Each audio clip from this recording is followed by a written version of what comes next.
रफ़ी, किशोर, मुकेश, महेंद्र, मन्ना day, Hemant और तलत की अनकही दास्तान। भारतीय फिल्म संगीत का इतिहास जब भी लिखा जाएगा, उसमें 7 महान आवाज़ें हमेशा स्वर्ण अक्षरों में दर्ज रहेंगी। ये 7 स्वर हैं मोहम्मद रफ़ी, किशोर कुमार, मुकेश, महेंद्र कपूर, मन्ना डे, हेमंत कुमार और तलत महमूद। इनकी गायकी ने न केवल हिंदी सिनेमा को ऊंचाइयों तक पहुंचाया, बल्कि श्रोताओं को भावनाओं की ऐसी दुनिया से परिचित कराया, जहां हंसी है, आंसू हैं, दर्द है, प्रेम है, जोश है और शास्त्रीय संगीत की गहराई भी। इन सातों की सबसे बड़ी खूबी ये रही कि हर गायक की आवाज़ और अंदाज अलग था। कोई दर्द का बादशाह कहलाया, कोई मस्ती का राजा, कोई देशभक्ति की आवाज़ बना, तो कोई शास्त्रीय संगीत का ध्वजवाहक। आइए विस्तार से जानते हैं इन सातों सुरों की यात्रा, किस्से, संघर्ष और उनके बीच की दिलचस्प तुलना। मोहम्मद रफ़ी, बहुमुखी प्रतिभा के बादशाह। 24 दिसंबर 1924 को पंजाब के कोटला सुल्तान सिंह गांव में जन्मे मोहम्मद रफ़ी बचपन से ही संगीत की ओर खिंचे चले जाते थे। कहते हैं कि वे गांव में घूमने वाले फकीरों के भजन सुनकर उनकी नकल किया करते थे। साधारण परिवार से निकलकर उन्होंने बड़े सपने देखे और 1940 के दशक में मुंबई का रुख किया। करियर की शुरुआत छोटे-मोटे स्टेज प्रोग्राम और रेडियो से हुई, लेकिन उनकी असली पहचान तब बनी जब संगीतकार नौशाद ने उनकी आवाज़ सुनी। नौशाद ने रफ़ी को बड़े मौके दिए और रफ़ी ने हर बार कमाल कर दिखाया। आवाज़ की वर्सैटिलिटी। रफ़ी की सबसे बड़ी ताकत थी हर अभिनेता पर अपनी आवाज़ को ढाल देना। दिलीप कुमार की आंखों का दर्द, शम्मी कपूर की शरारत, राजेंद्र कुमार की मासूमियत, धर्मेंद्र का जोश, हर अभिनेता पर रफ़ी की आवाज़ इस तरह बैठती थी जैसे वही उनकी असली आवाज़ हो। उनके अमर गीत, तेरे मेरे सपने अब एक रंग है, चौदहवीं का चांद हो, बहारों फूल बरसाओ, सरजो तेरा चकराए। रफ़ी की आवाज़ हर भाव में घुल जाती थी। रोमांस, दर्द, भक्ति, कॉमेडी, देशभक्ति, गज़ल, कोई भी रंग बाकी नहीं रहा। किशोर कुमार, मस्ती और जादू की आवाज़। 4 अगस्त 1929 को खंडवा मध्य प्रदेश में जन्मे आभास कुमार गांगुली यानी किशोर कुमार मूल रूप से अभिनेता बनना चाहते थे। उनके बड़े भाई अशोक कुमार पहले से फिल्म इंडस्ट्री के बड़े नाम थे, लेकिन किस्मत ने किशोर को गायक बना दिया। गायकी की खासियत, किशोर ने कभी औपचारिक संगीत शिक्षा नहीं ली, फिर भी उनकी आवाज़ में ऐसा जादू था जो सीधे दिल को छूता था। उनके गीतों में जीवन की सहजता और उल्लास झलकता था।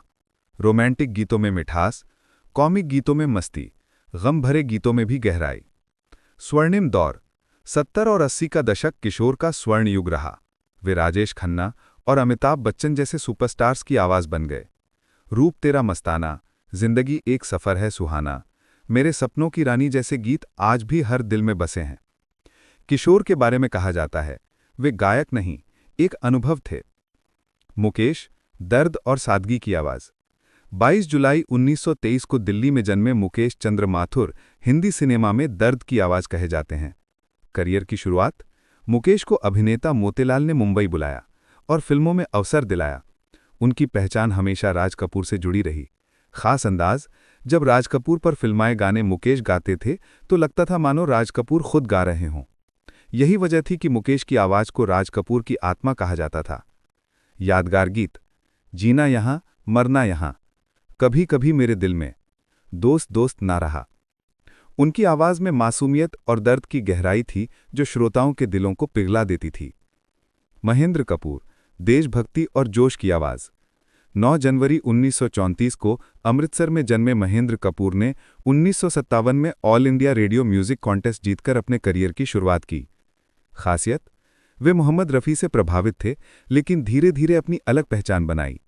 उनकी आवाज़ में मिठास और ताकत दोनों का संगम था। मेरे देश की धरती सोना उगले, नीले गगन के तले। चलो एक बार फिर से, देशभक्ति गीतों में उनका कोई सानी नहीं था। मन्ना डे, शास्त्रीय संगीत के ध्वजवाहक। 1 मई 1919 को कोलकाता में जन्मे प्रबोध चंद्र डे, जिन्हें हम मन्ना डे के नाम से जानते हैं, शास्त्रीय संगीत में दक्ष थे। करियर, 1942 में फिल्मों में शुरुआत की और जल्द ही अपनी अनोखी पहचान बनाई। उनके गानों में शास्त्रीयता और आधुनिकता का अद्भुत संगम देखने को मिलता था। यादगार गीत लागा चुनरी में दाग, ऐ मेरे प्यारे वतन, आजा सनम मधुर चांदनी में। मन्ना डे की गायकी कठिन से कठिन राग को भी सहज बना देती थी। हेमंत कुमार, ठहराव और गंभीरता के स्वर। 16 जून 1920 को वाराणसी में जन्मे हेमंत कुमार गायक के साथ साथ बेहतरीन संगीतकार भी थे। उन्होंने बंगाली और हिंदी दोनों भाषाओं में काम किया। गायकी की पहचान उनकी आवाज में एक गहरी गंभीरता और ठहराव था जो दिल को छू लेता था। अमर गीत ये नयन डरे डरे, जरा हटके जरा बचके। संगीतकार के तौर पर भी उन्होंने यादगार धुनें रचीं जो सरल होने के बावजूद असरदार थीं। तलत महमूद, मखमली आवाज के जादूगर। 24 फरवरी 1924 को लखनऊ में जन्मे तलत महमूद अपनी नर्म और मखमली आवाज के लिए जाने जाते थे। गज़लों के शहंशाह।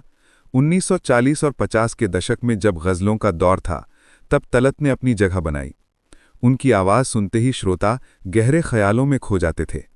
यादगार गीत है सबसे मधुर वो गीत, जरा संभलना मोहब्बत।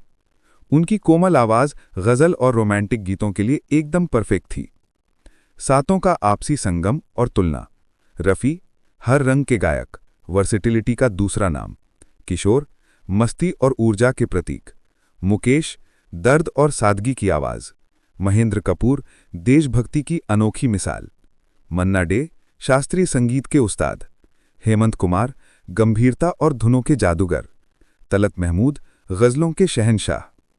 इनकी तुलना करना मुश्किल है, लेकिन दिलचस्प है। रफ़ी और किशोर, वर्सेटिलिटी बनाम यूथफुल एनर्जी। मुकेश और तलत, दर्द और नरमाहट की दुनिया। मन्ना डे और हेमंत, शास्त्रीयता और गंभीरता की पहचान।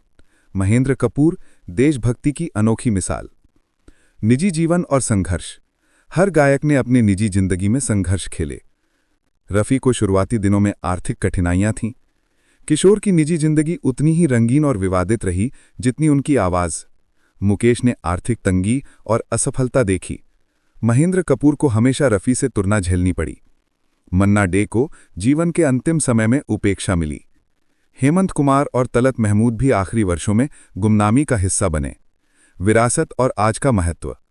आज भी जब हिंदी फिल्म संगीत की बात होती है तो इन 7 नामों का आदरपूर्वक लिया जाता है। इनके गीत आज भी रेडियो और टीवी पर गूंजते हैं। रियलिटी शोज में नए गायक इन्हें गाकर अपनी पहचान बनाते हैं। डिजिटल प्लेटफॉर्म पर इनके गानों को करोड़ों लोग सुनते हैं। रफ़ी, किशोर और मुकेश का दौर हिंदी सिनेमा का स्वर्ण युग कहा जाता है।